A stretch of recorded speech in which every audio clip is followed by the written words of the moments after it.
Now let me give you some perspective of the importance of history through syllabus and through the idea of PYQs.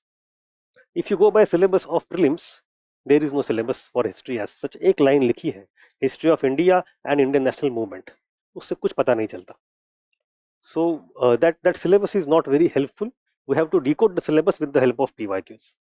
If you look at the PYQs, there are certain trends which are evolving and UPSC keeps evolving.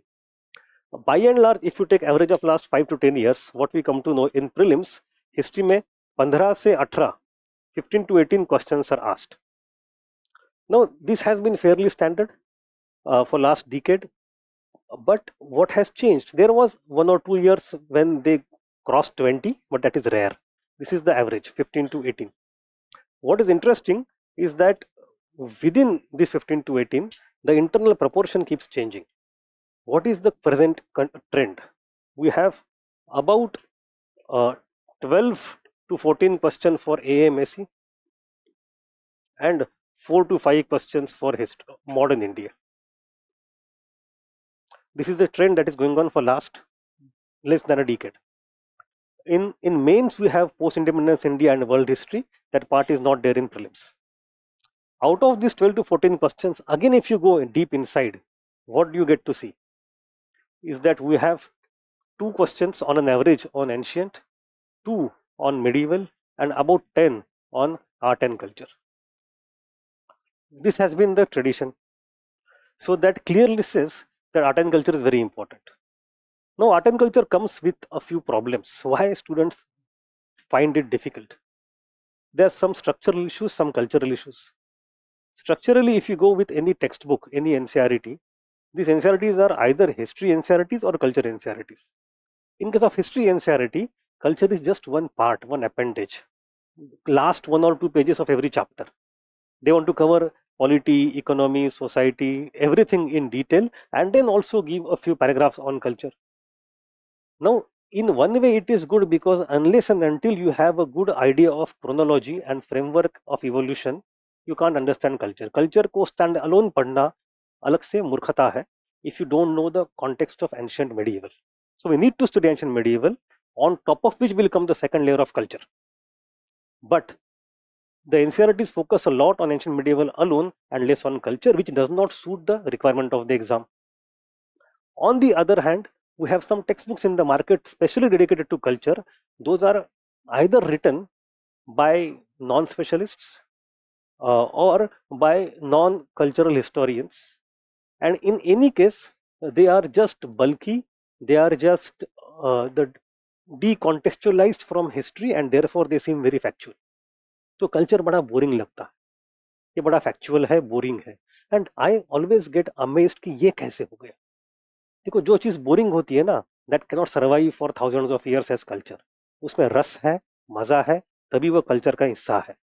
And that very रसदार चीज जो है, that has become most boring in history preparation for UPSC. It is because of the lack of sources, proper sources. So we have to transcend this binary problem of history books and culture books and integrate it properly for the exam purpose. That is one. The second problem, why culture seems little boring for most of you, is that you are unfortunately the 3rd or 4th generation after independence.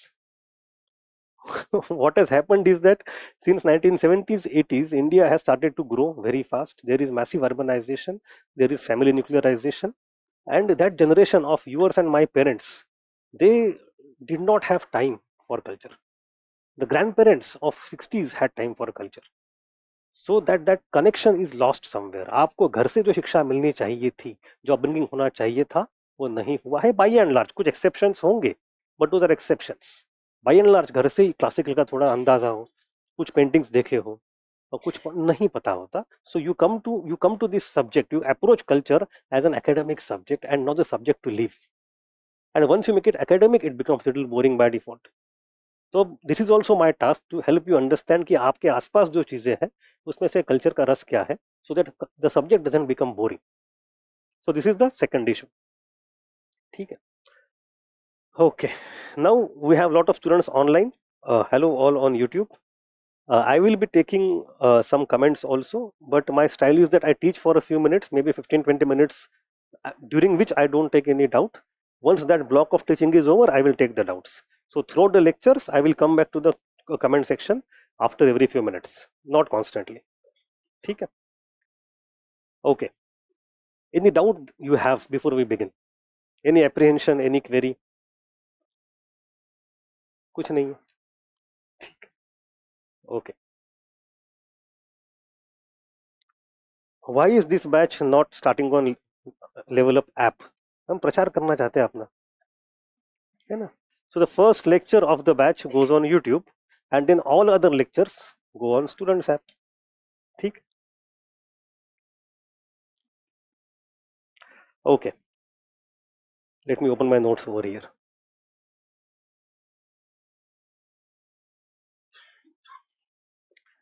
How many of you think history is as such beyond culture? Oral history is a boring subject. सच बताओ, एकदम honest opinion. Surprisingly, very few people. ये तो बहुत, I think it is सच बताओ. See, ठीक है.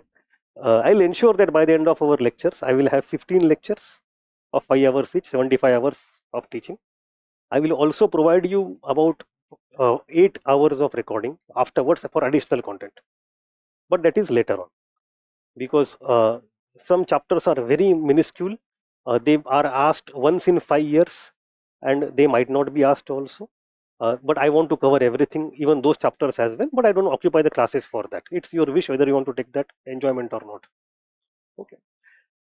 Okay. Let us begin with the basics of history.